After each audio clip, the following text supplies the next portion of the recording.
Je voudrais une fois de plus nous souhaiter à tous la bienvenue dans la présence du Seigneur.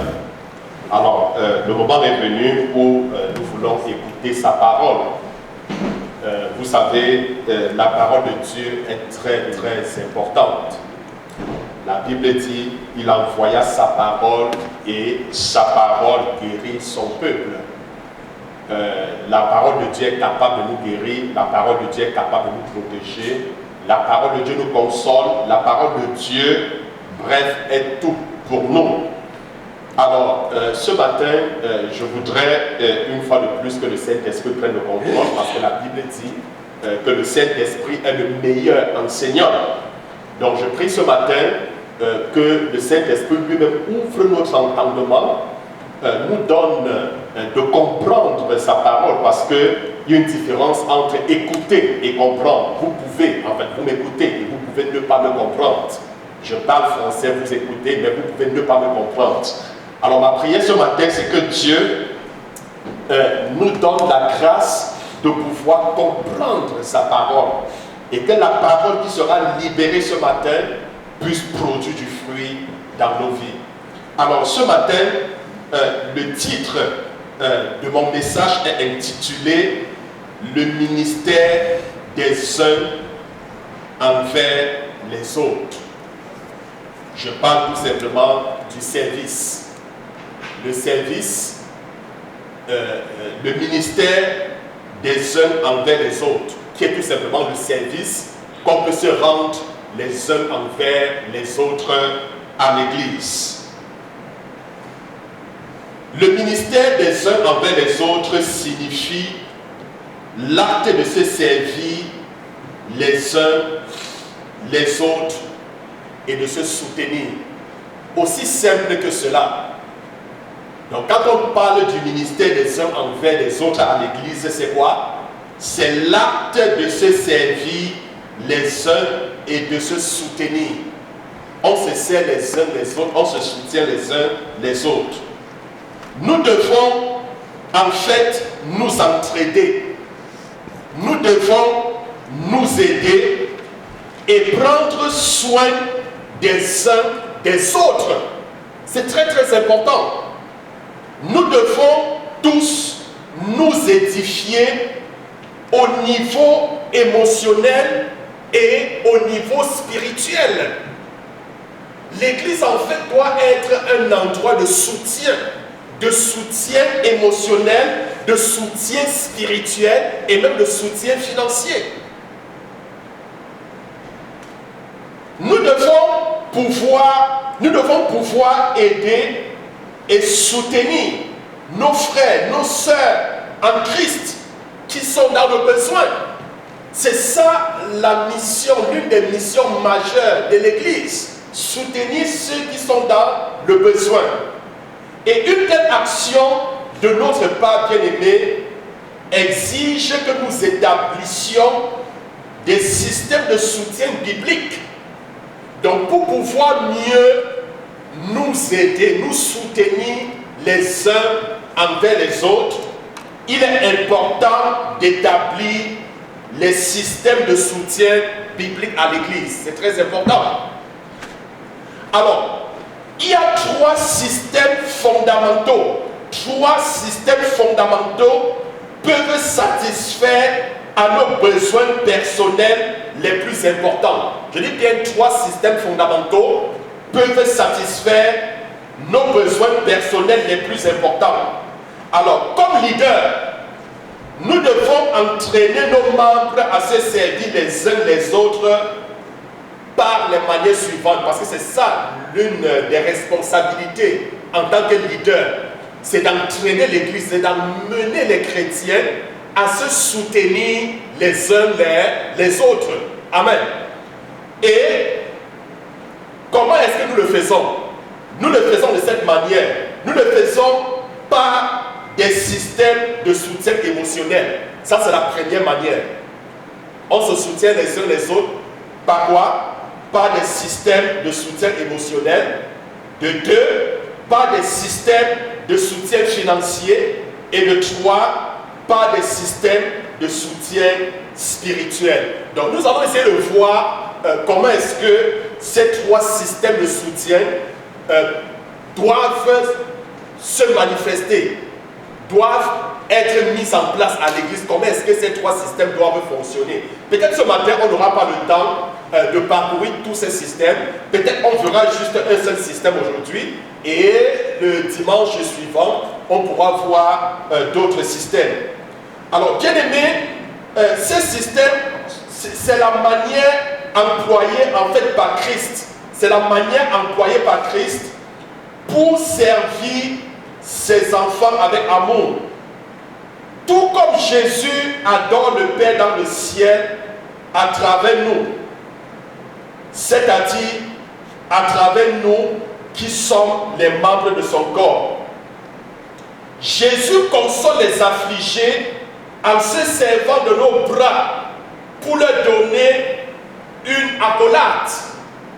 Jésus nourrit ceux qui sont dans le besoin en se servant des membres qui nous sommes. Jésus se sert, Jésus console ceux qui sont affligés en se servant, n'est-ce pas, du corps. Est-ce que vous comprenez? Jésus ne descendra jamais du ciel. Est-ce que vous comprenez? Pour consoler ou alors pour soutenir quelqu'un qui est dans le besoin. Non, mais nous sommes son corps. Est-ce que quelqu'un me comprend? Donc il se sert de son corps pour pouvoir soutenir ceux qui sont dans le besoin. C'est pour cela que beaucoup diront, mais j'avais faim. Et Jésus dira, j'avais faim, tu ne m'as pas donné à manger. J'étais souffrant, tu ne m'as pas rendu visite. Et beaucoup diront, mais Seigneur, dis-moi quand tu as eu faim, je ne t'ai pas donné à manger. Dis-moi quand tu as eu soif, je ne t'ai pas donné à boire. Dis-moi quand tu étais en prison, je ne t'ai pas rendu visite. Et Jésus va tout simplement te montrer ton bien-aimé qui était dans le besoin. Et tu n'as pas pu lui apporter un soutien spirituel, un soutien moral, un soutien financier. Tu n'as pas pu. Et Jésus dit, chaque fois que vous le faites à l'un de ces petits, alors c'est à moi que vous le faites. Alors, bien aimé, Jésus console les affligés en se servant de nos bras pour leur donner une accolade. Il les touche avec nos propres mains. Il désire leur parler avec les lèvres des membres de son corps, qui est l'Église. Il désire parler, consoler ceux-là qui souffrent par la bouche, par nous étant chrétiens. Est-ce que quelqu'un me comprend ce matin? Retournons dans le livre des Actes pour voir la manière dont ces principes étaient mis en pratique. Dans le livre des Actes des Apôtres, nous explique clairement comment est-ce que ces systèmes étaient mis en pratique. Dans les versets suivants, nous voyons une confirmation de l'ébauche que je viens de vous expliquer.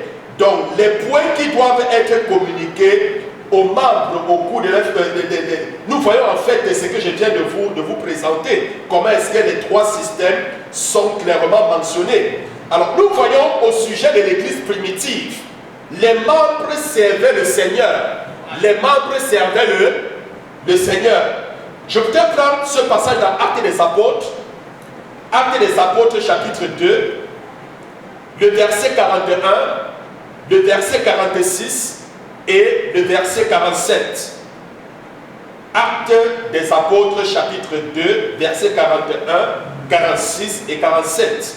Nous voyons ici comment est-ce que les membres servaient le Seigneur. Alors, qu'est-ce que la Bible dit? La Bible dit que ceux qui acceptaient sa parole furent baptisés. Et en ce jour-là, le nombre des disciples s'augmenta d'environ 3000 âmes. Ils étaient chaque jour tous ensemble assidus au temple. Ils étaient tous les jours assidus au temple. Ils rompaient le pain dans les maisons et prenaient leur nourriture avec joie et simplicité de cœur, louant Dieu et trouvant grâce auprès de tout le peuple. Et le Seigneur ajoutait chaque jour à l'église ceux qui étaient sauvés. Alors, bien aimés, c'était leur priorité principale, c'était quoi? L'adoration, les actions de grâce et la louange. Donc, chaque fois qu'ils se rassemblaient, ils louaient Dieu, ils célébraient le Seigneur, ils adoraient le Seigneur. Et les membres se servaient aussi les uns les autres. Les membres se servaient les uns les autres. Nous pouvons également voir dans Actes des Apôtres, chapitre 2, verset 44 au verset 46. Actes des Apôtres, chapitre 2, verset 44 au verset 46. La Bible dit que tous ceux qui croyaient étaient dans le même lieu et ils avaient tous en commun.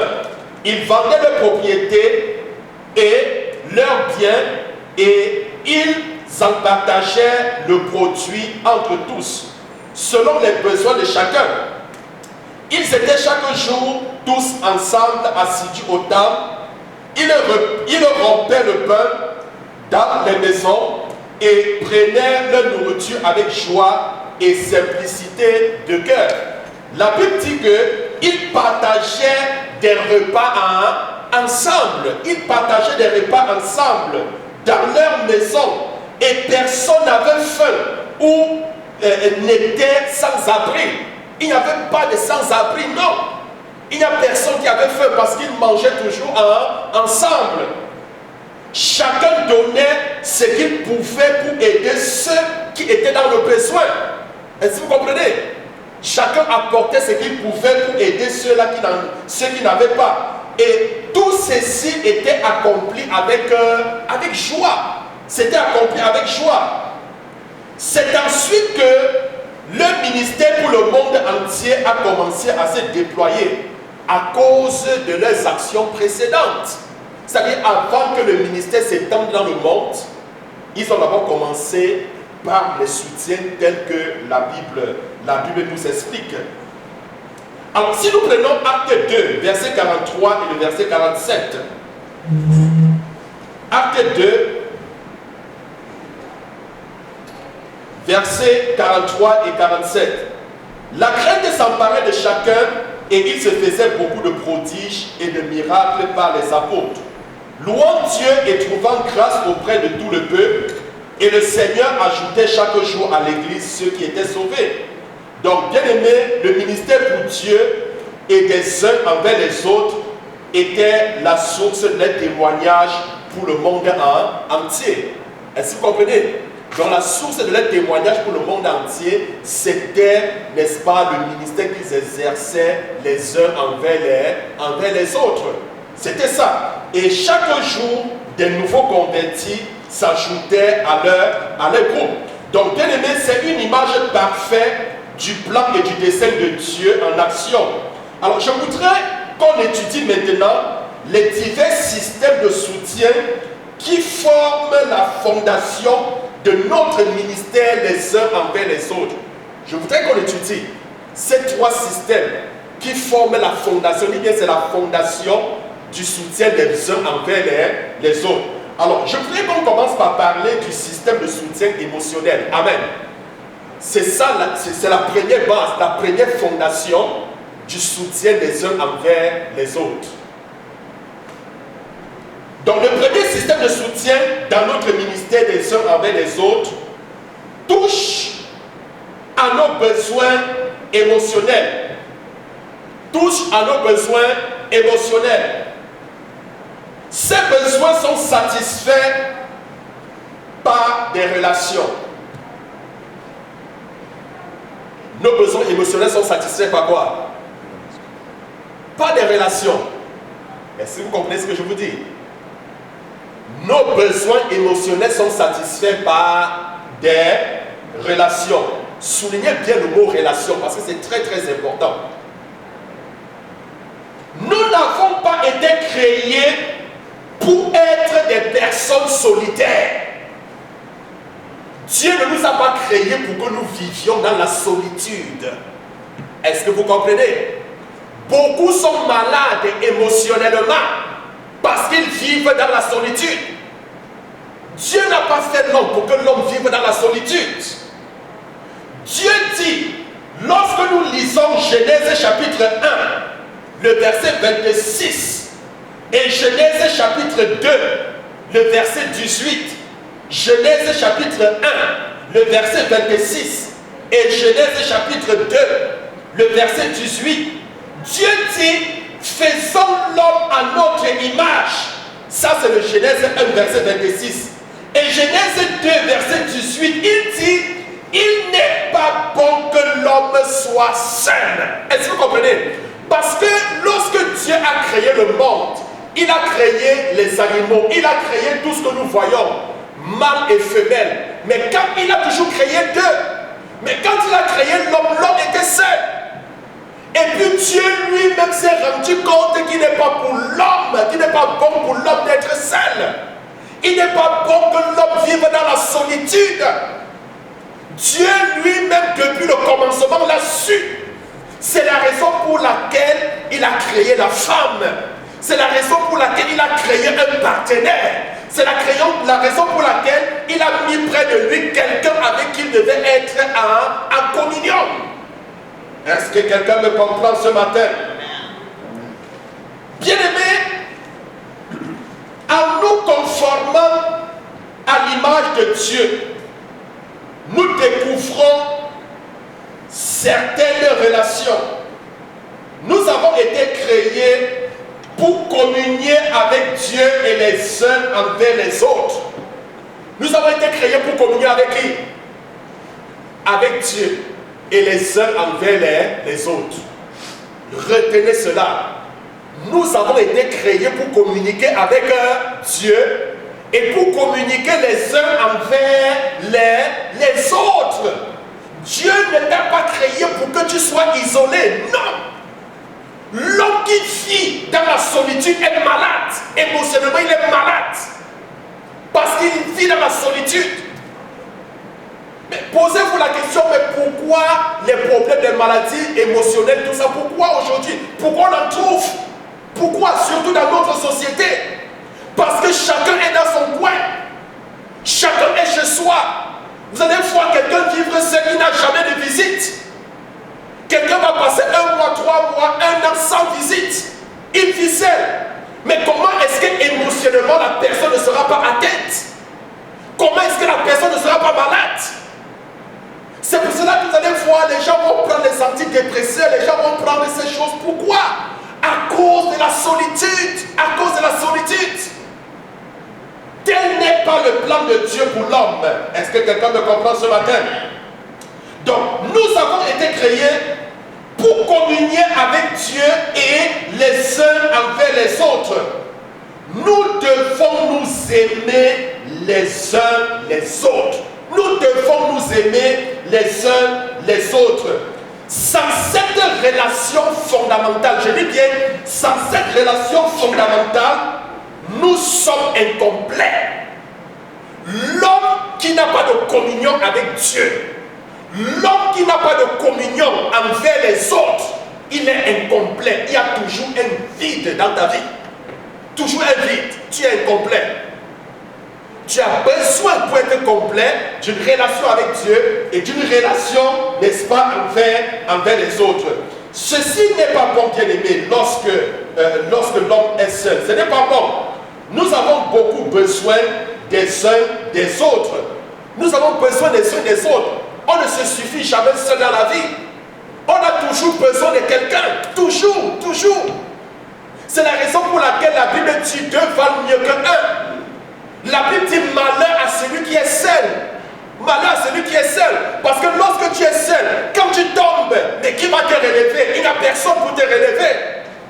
Mais pourtant, lorsque vous êtes à deux, quand tu tombes, il y a l'un, l'autre te relève. L'autre te soutient quand tu es dans les difficultés, quand tu es dans des problèmes. Bien-aimé, lorsqu'on parle du système de soutien émotionnel, alors on parle, n'est-ce pas, de koinonia. Vous vous souvenez du mot koinonia, hein? Lors de la formation que vous avez eue avec le pasteur François, hein?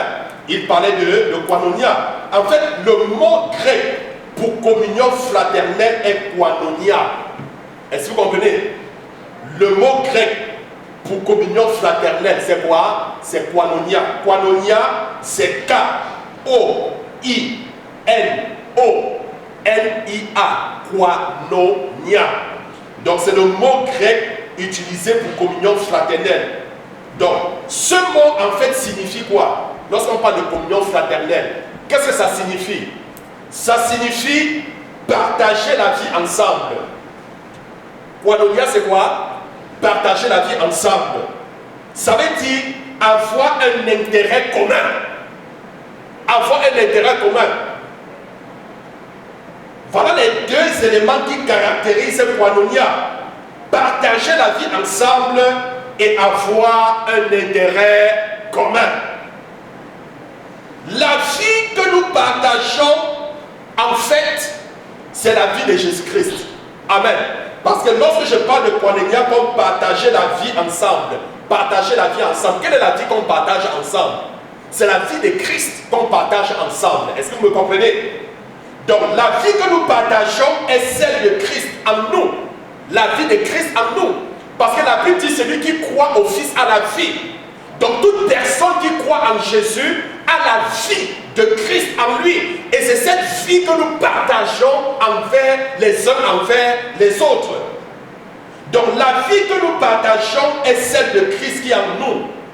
Et le point d'intérêt commun, quel est le point d'intérêt commun? C'est Jésus. Parce que Koinonia, c'est avoir un intérêt commun. Ça veut dire que le but de notre communion fraternelle, notre objectif commun, c'est qui? C'est Jésus. C'est Jésus. Il n'y a pas d'autre objectif commun. C'est Jésus. Et nous nous rassemblons pour partager la vie de Christ. Bien-aimé, Koinonia satisfait les besoins émotionnels. Est-ce que tu peux dire Koinonia satisfait les besoins émotionnels de l'homme? Koinonia satisfait les besoins émotionnels de l'homme. Amen. Amen. Donc pour que les besoins de l'homme soient satisfaits, pour que les besoins émotionnels, pour que les besoins de l'homme, pour que les besoins émotionnels de l'homme soient satisfaits, il faut quoi? Koinonia, c'est-à-dire il faut une bonne relation fraternelle. Et j'entends par relation fraternelle quoi? Partager la vie ensemble, c'est-à-dire la vie de Christ, avoir un même intérêt qui est, n'est-ce pas, Jésus-Christ. Amen. C'est donc ça qui satisfait les besoins émotionnels. Bien-aimé, ceci produit des résultats très pratiques. La communion fraternelle chrétienne satisfait les désirs et les besoins les plus importants de nos cœurs. Je dis bien les désirs les plus importants de nos cœurs. Il est intéressant de noter que Koinonia était un mot employé dans les contrats de mariage aussi. C'est aussi un mot employé dans les contrats de mariage. Je parle ici dans les documents légaux. Est-ce que vous comprenez? Des personnes grecques à l'époque du Nouveau Testament. Donc ils utilisaient cela. Le mariage, en fait, devait être Koinonia. Le mariage devait être quoi? Koinonia. Le mot grec, en fait, pour communauté, est aussi appelé Koinonia. Est-ce que vous comprenez? Le mot grec pour communauté, lorsqu'on parle de communauté, le mot grec pour communauté est aussi utilisé comme Koinonia. Donc, le mot grec pour communauté est aussi Koinonia. Une communauté ici est un groupe de personnes qui sont unies par un intérêt commun. Une communauté ici, c'est quoi? C'est un groupe de personnes qui sont unies par un intérêt commun. Alors, l'amour de Jésus pour nous n'est pas conditionnel. Est-ce que Jésus a conditionné son amour vis-à-vis de nous? Non. Ce n'est pas parce que nous avons fait quelque chose que Jésus nous aime. Ce n'est pas parce que nous sommes trop bons que Jésus nous aime. Ce n'est pas parce qu'on a des bonnes habitudes que Jésus nous aime. La Bible dit que, mais écoutez, Christ nous a même aimés quand nous étions encore pécheurs. Quand nous étions encore pécheurs, il nous a aimés. Pas à cause de ce que nous avons fait, non, il nous a aimés gratuitement. Il nous a aimés. Donc c'est pour cela que je dis que l'amour de Christ pour nous n'est pas conditionnel. Un tel amour, je dis bien un tel amour, renferme la puissance pour pardonner. Un tel amour renferme la puissance pour guérir. Un tel amour renferme la puissance pour restaurer. Et Jésus désire que nous ayons ce même amour les uns envers les autres. Jésus voudrait que l'amour que tu portes pour ton frère et pour ta soeur ne soit pas conditionné. Souvent, nous conditionnons l'amour que nous portons les uns envers les autres. Est-ce que vous comprenez? Tu aimes X, peut-être parce que X a fait quelque chose pour toi. Est-ce que vous comprenez? Ou alors peut-être parce que tu as un intérêt. Non, ton amour pour quelqu'un ne doit pas être conditionné. Est-ce que quelqu'un me comprend ce matin? Alors, si donc nous aimons les uns envers les autres, sans condition, c'est comme ça que Dieu va nous restaurer. C'est comme ça que Dieu va nous guérir. C'est comme ça que Dieu va consoler ceux-là qui sont affligés. Si nous avons ce genre d'amour, bien-aimé, les croyants pourront confesser leurs fautes et être honnêtes par rapport à leurs problèmes. Dans la vraie communauté, je dis bien dans la vraie communauté, les chrétiens, dans la vraie communauté des chrétiens, nous devions trouver des gens qui viennent chercher un refuge. Dans la vraie communauté chrétienne, c'est-à-dire dans le Koinonia, on doit chercher les gens qui viennent chercher quoi? Du refuge. C'est pour ça que je vous ai dit que l'église est un endroit de refuge. Est-ce que vous comprenez? Où les gens doivent venir se réfugier. C'est un endroit où il y a l'amour et la compréhension. Alors, voici quelques raisons pour lesquelles nous avons besoin de Koinonia. Voici quelques raisons. Voici quelques raisons pour lesquelles nous avons besoin de la communion fraternelle. Amen. Nous avons besoin d'une communion fraternelle. Alors, nous avons besoin de Koinonia quand nous avons échoué. Amen. Quand nous avons échoué, il y a des gens qui ont échoué dans divers domaines. Posez-vous souvent la question, qu'est-ce qui amène souvent certains gens au suicide? Parce qu'ils font d'échec en échec. Est-ce que vous comprenez? Et il n'y a que cet amour fraternel qui puisse délivrer ces personnes-là. Vous comprenez? Ces gens ont besoin, ces gens qui ont échoué ont besoin de cette relation. Ils ont besoin pour surmonter les conséquences. Nous avons besoin de Koinonia lorsque nous avons trébuché. Lorsque nous trébuchons, nous avons besoin de Koinonia. Lorsque nous avons été blessés, il y a beaucoup qui sont blessés. Il n'y a qu'une communion fraternelle qui puisse guérir les blessures de ces gens et les amener à oublier ce qu'ils ont vécu par le passé.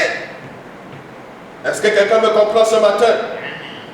Nous avons besoin de Koinonia, quand nous avons été liés. Quand nous avons été liés. Quand nous avons été dans l'erreur. Quand nous avons été dans l'erreur. Nous avons besoin de Koinonia quand nous sommes perdus sur notre chemin. Quand nous avons peur. Quand nous avons été rejetés. Quand nous avons été haïs. Nous avons besoin, voilà des personnes qui ont besoin de cette communion fraternelle. Bien-aimés, nous avons besoin de Koinonia quand nous devons être pardonnés.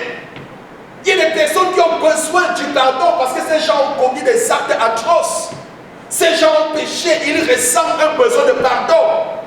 Ils ressentent ce besoin. Alors il n'y a que la communion fraternelle qui puisse, n'est-ce pas, guérir ces gens-là. Qui puisse leur donner le cadre favorable de pouvoir confesser et recevoir le pardon de Dieu.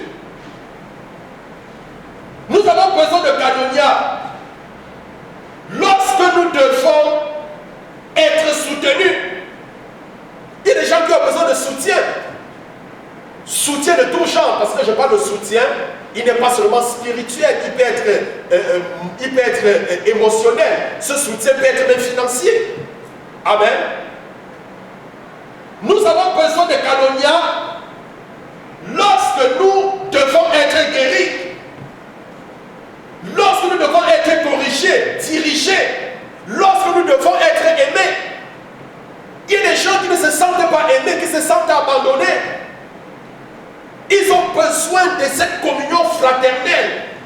pour comprendre qu'ils sont aimés. Est-ce que vous comprenez? C'est très très important. Bien-aimés, c'est un petit nombre de besoins émotionnels qui devraient être trouvés dans chaque communauté chrétienne. Ces besoins peuvent être satisfaits seulement par un système de soutien actif dans notre Église. Ces besoins ne peuvent être satisfaits que par un soutien actif dans notre Église. Alors, de tels systèmes de soutien sont très importants dans les sociétés qui sont très opposées à l'évangile chrétien. Vous allez vous rendre compte que même dans nos sociétés aujourd'hui, on essaie de mettre des systèmes de soutien. Vous le constatez peut-être, il y a des systèmes de soutien qu'on essaie de mettre, que même l'État essaie de mettre. Est-ce que vous comprenez? Est-ce que vous comprenez? C'est très important. Souvent même, vous allez vous rendre compte que quelqu'un, bon, moi je parle un peu dans le domaine de la santé, vous allez voir quelqu'un qui est malade et puis on vient peut-être, le médecin veut lui annoncer un diagnostic, une maladie inguérissable, vous comprenez? Et puis, qu'est-ce qu'on fait? On cherche ici un intervenant spirituel qui peut l'aider au niveau du soutien et surtout aussi parce qu'on sait qu'il va mourir, vous comprenez? Voilà. Donc, souvent on apporte ce soutien. Pourquoi? Parce qu'on sait que la personne a besoin de ce genre de soutien. Il y a plusieurs autres soutiens. Donc, bien aimé, ceci était vrai pour l'église primitive à Jérusalem. Et très peu de temps après son organisation, nous voyons les leaders juifs de cette époque-là n'ont pas chaleureusement accepté les nouveaux groupes fraternels. Vous savez, lorsque l'église est née rapidement, les chrétiens étaient persécutés. Même lorsque les gens se rassemblaient, lorsqu'ils se mettaient ensemble, on interdisait les rassemblements, c'était la persécution. C'était la persécution. Mais l'église primitive ressentit très tôt les flammes de la persécution religieuse et de la haine. Les membres étaient traités de manière cruelle et injuste. Alors, les nouveaux croyants ne s'assemblaient pas seulement pour adorer et pour apprendre au sujet de Jésus, mais ils se rassemblaient pour se soutenir et se protéger les uns les autres, n'est-ce pas, de cette société hostile dans laquelle ils se trouvaient. Alors, de telles communions bien-aimées fraternelles pour la croissance chrétienne et pour le soutien commun sont observées à travers toute l'histoire de l'Église. Parce que lorsque vous voyez l'histoire de l'Église, vous allez vous rendre compte qu'il y a toujours eu ce système de soutien émotionnel qui était toujours mis en place pour soutenir les membres de l'Église. Alors, nous n'avons pas besoin d'être surpris. Le Dieu de ce monde, qui est Satan, s'est toujours opposé au dessein de Dieu. Et il a toujours persécuté les enfants de Dieu. L'Église aujourd'hui continue à être persécutée. Est-ce que vous comprenez? Ce n'est pas une chose nouvelle. Cela a toujours existé. Alors, bien aimé, je voudrais rapidement vous parler du rôle fondamental des groupes d'église familiales. Le rôle fondamental des groupes d'église familiales. Je suis toujours dans le cadre du soutien émotionnel. Alors, dans le soutien émotionnel, je vais tout simplement vous présenter le rôle fondamental de l'église familiale. Alors, j'entends par église familiale ici quoi? Les rassemblements. Amen. Les visites. C'est très très important. Très très très important.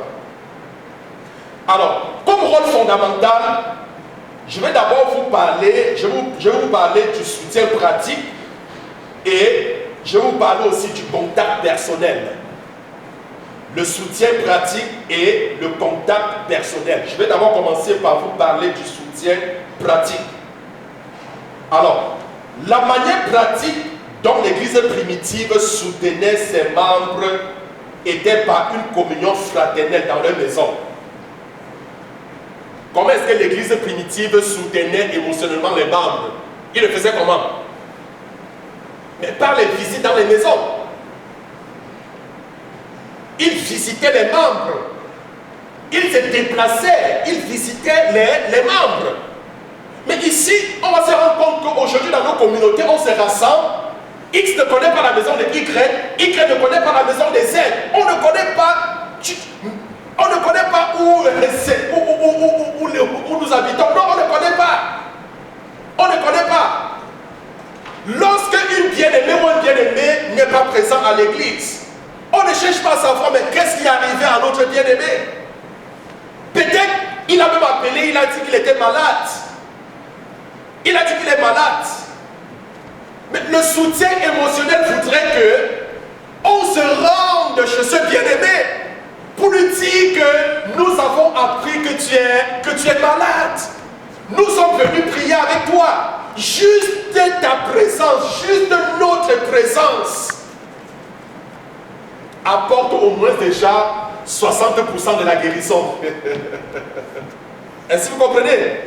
C'est très important. Aujourd'hui, chacun est dans sa bulle. Hein? Chacun est chez soi. Vous comprenez? Chacun est chez soi. Même pour rendre visite à quelqu'un, il faut programmer. Il faut appeler et prendre un rendez-vous. Il faut appeler et prendre un rendez-vous. Or, ce n'était pas le cas à l'église primitive. Non, non, non. Tu restais quelqu'un sur dans ta porte et puis c'est un bien-aimé surprise. Tu reçois, tu es content. Oh, mon frère est là, ma soeur est là. C'est la joie. C'est la joie. Mais aujourd'hui, pour qu'on te rende visite, il faudrait qu'on appelle d'abord pour prendre un rendez-vous. Donc, bien aimé, l'église primitive soutenait ses membres, c'est-à-dire de manière pratique. Il soutenait émotionnellement les membres par une communion fraternelle dans leur maison, par des visites. Et lorsqu'ils se rassemblaient, qu'est-ce qu'ils faisaient? Ils louaient le Seigneur. Ils célébraient le Seigneur, ils priaient ensemble. S'il y avait à manger, ils mangeaient ensemble. C'est ça la communion fraternelle. C'est important. Mais imaginez quelqu'un qui vit toujours seul. Imaginez que vous débarquez, tu t'en vas, tu fais l'épicerie. Est-ce que tu comprends? Et puis tu surprends la personne. Je suis venu pour qu'on fasse le souper ou le dîner ensemble. Est-ce que vous comprenez? Je vous assure, ça chasse le stress. Ça diminue la dépression, ça guérit la personne. Qu'on ne vous trompe pas. C'est ça, ce sont ces choses qui nous manquent dans nos sociétés aujourd'hui.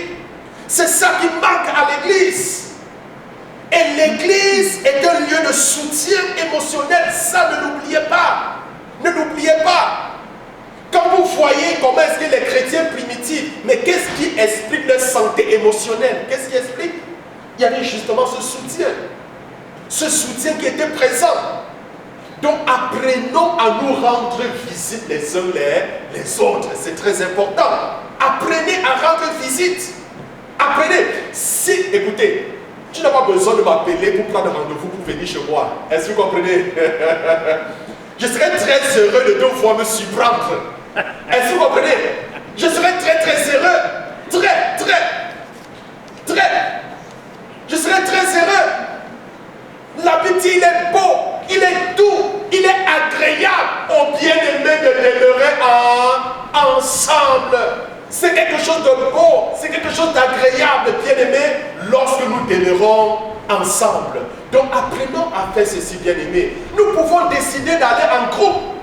On peut décider, peut-être 4 personnes, 5 personnes peuvent décider, bon, voilà, aujourd'hui, demain, on s'en va rendre visite à X. La semaine d'après, on va aller rendre visite à Y. Vous comprenez? C'est ça, c'est comme ça que l'église primitive fonctionnait. Est-ce que quelqu'un peut dire Amen? Amen. Donc, bien aimé, l'église de Jérusalem commença au jour de la Pentecôte. Parce que lorsqu'on parle de l'église, l'église commence le jour de la Pentecôte. Et justement, l'église de Jérusalem a commencé avec 3000 membres. Avec 3000 membres. Cette église grandit rapidement. Puisqu'un grand nombre d'hommes et de femmes s'ajoutaient à leur nombre chaque jour. Certains croient qu'après quelques années, ils étaient plus de 30 ou 40 000 membres. Est-ce que vous comprenez? Ça sont les estimations. Alors, comment un groupe de ce nombre pouvait-il s'assembler? Je vous ai dit que lorsque l'église de Jérusalem commence au jour de la Pentecôte, et lorsqu'ils commencent, ils sont à combien? À 3 000 membres, n'est-ce pas? 3 000 membres. Et après quelques années, on estime, n'est-ce pas, le nombre a grandi parce que tous les jours, le Seigneur augmentait. Donc, ils étaient plus de 30 ou 40 000 membres après quelques années. Alors, bon, maintenant, comment un groupe de ce nombre pouvait-il s'assembler? Comment 40 000, il faisait comment pour se rassembler? Je vous pose la question. Comment est-ce que 40 000, comment est-ce qu'il faisait pour se rassembler? Il va avoir une grande salle en petit. Amen. Jésus leur avait dit que la ville et le temple seraient détruits. C'est ce que Jésus leur avait dit, n'est-ce pas? Que la ville et le temple seraient détruits. Il n'y a aucun indice suggérant qu'ils ont essayé de trouver ou de construire une grande salle d'assemblée. Il n'y a aucun indice qu'ils avaient construit des grandes cathédrales. Non, on ne voit pas ça dans la Bible. Non, aucun indice dans la Bible. Plutôt, ils ont encouragé les membres. Ils ont encouragé les membres à se rencontrer dans des maisons. C'était ça l'église. Ils encourageaient les membres à faire quoi? À se rencontrer dans les maisons. C'est ça le ministère, c'est ça l'église. Ensuite, ils ont ordonné, écoutez, ils encourageaient les membres à se rassembler dans les maisons. Et ensuite, ils ont ordonné des anciens pour qu'ils soient en charge de cette nouvelle congrégation. Donc vous allez voir, dans chaque maison, il y avait des groupes de rassemblement dans chaque maison, dans chaque maison, dans chaque maison. Est-ce que vous comprenez? Et maintenant, dans chaque maison, ils ont établi, dans toutes les maisons, ils ont établi des anciens. Ils ont établi des responsables. Donc, ils ont ordonné des anciens pour qu'ils soient en charge de cette nouvelle congrégation. Les apôtres pouvaient alors demeurer en contact avec tous les gens en consultant les anciens qu'ils avaient établis sur chaque groupe familial. Comment est-ce que les apôtres prenaient des nouvelles des cellules familiales? C'était parce qu'ils étaient en contact avec les responsables, ceux-là qu'ils avaient établis. C'est à un de ces groupes que Pierre et Jean donnaient un compte rendu de leur rencontre avec le Sanhédrin juif après avoir guéri le paralytique. Je ne sais pas si vous suivez, si vous vous rappelez de l'histoire. Le paralytique était guéri à la porte belle. Donc, c'est dans l'un, n'est-ce pas, de ces cellules, de ces communautés, de ces maisons qu'ils ont donné le rapport. Alors, les maisons étaient les lieux naturels et disponibles pour les réunions et pour l'accomplissement d'un ministère pratique. Donc, les maisons étaient utilisées. Les maisons étaient utilisées. Souvent même, il est même souvent important. Est-ce que vous comprenez? C'est-à-dire de dire que, bon, voilà, ici à Saint-Malachie, vous comprenez? Il y a des quartiers. Tu peux par exemple décider que peut-être dans la maison de France, il peut y avoir par exemple une cellule de prière, lieu de rencontre. Ou peut-être une fois par semaine ou 2 semaines, tous les gens de son quartier se rassemblent là-bas pour louer le Seigneur, pour célébrer le Seigneur, pour partager la parole de Dieu, pour manger ensemble. Est-ce que vous me comprenez là? Amen. Amen. Donc les maisons étaient des lieux naturels et disponibles pour les réunions et pour l'accomplissement d'un ministère pratique. Alors, les grandes cathédrales. Est-ce qu'il y avait des grandes cathédrales? Ah oui. Mais non, il n'y avait pas de grandes cathédrales. Il n'y en avait pas. Ah, il n'y en avait pas. Les grandes cathédrales et le clergé formel étaient inconnus jusqu'à l'époque du roi Constantin. Jusqu'à l'époque de Constantin, un empereur romain qui s'est converti au IVe siècle. C'est-à-dire avant que Constantin n'arrive, il n'y avait pas de cathédrale. Vous comprenez? Les grosses bâtisses, comme on voit, on a des grosses bâtisses aujourd'hui. Les gens sont dans des cathédrales, même le clergé formel, comme nous voyons. Non, ça n'existait pas. Ça n'existait pas. Ces choses ont commencé avec Constantin. Est-ce que quelqu'un me comprend? Les cathédrales et le clergé ont fait leur apparition quand l'Église a commencé à rétrograder. Est-ce que vous comprenez cela? Je dis bien, les cathédrales et le clergé ont fait leur apparition quand l'Église a commencé à rétrograder. C'est quand l'Église a commencé à rétrograder qu'on a commencé à bâtir les cathédrales que vous voyez. Qu'on a commencé à voir les clergés comme nous voyons là. Est-ce que vous comprenez? C'est quand l'Église a rétrogradé. Ces choses sont devenues un substitut pour la présence et la puissance de l'Esprit. Les cathédrales ont substitué la présence de Dieu. Les cathédrales ont remplacé, n'est-ce pas, et empêché même la manifestation de la gloire de Dieu. Elles ont remplacé les ministères des membres pour le Seigneur. Les cathédrales sont venues remplacer les ministères des membres pour le Seigneur. Les uns pour les autres et pour le monde entier. Bien-aimés, les substitutions de grands édifices et d'un clergé impressionnant sont toujours associées à un déclin de la vie spirituelle. Est-ce que vous comprenez cela? Je dis ceci. Les substitutions de grands édifices et d'un clergé impressionnant sont toujours associées à un déclin de la vie spirituelle. C'est toujours associé. Le ministère des membres est limité quand le clergé professionnel abandonne la vraie foi.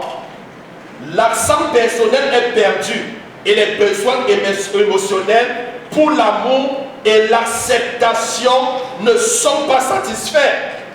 Les rites religieux aujourd'hui remplacent les vraies relations de communion fraternelle. Aujourd'hui, il n'y a plus de relations fraternelles. La koinonia aujourd'hui n'existe plus. Pourquoi? À cause des édifices qu'on a bâtis. À cause des édifices. Les gens ne se rendent plus visite. Le seul lieu de rencontre, non, on a un grand édifice, ça peut tout nous rassembler. Est-ce que vous comprenez? Et puis, on vient, peut-être on est mis, bon, gloire à Dieu, ici ne sont pas gros, non, nous ne sommes pas, donc, on se rassemble, on est là, non, on n'a pas besoin de se visiter les uns les autres, parce qu'il y a un endroit qui peut complètement nous contenir. Vous comprenez? Et ceci vient faire quoi? Ça vient briser, ça vient annuler, ça vient détruire la communion fraternelle qu'on peut avoir. Parce que lorsqu'on parle de la communion fraternelle, elle ne se limite pas tout simplement au rassemblement lors des cultes. Est-ce que vous comprenez? Ça va au-delà. Je vous ai parlé des visites. Je vous ai parlé des visites. Des visites. Des cellules de prière qu'on peut établir dans les maisons.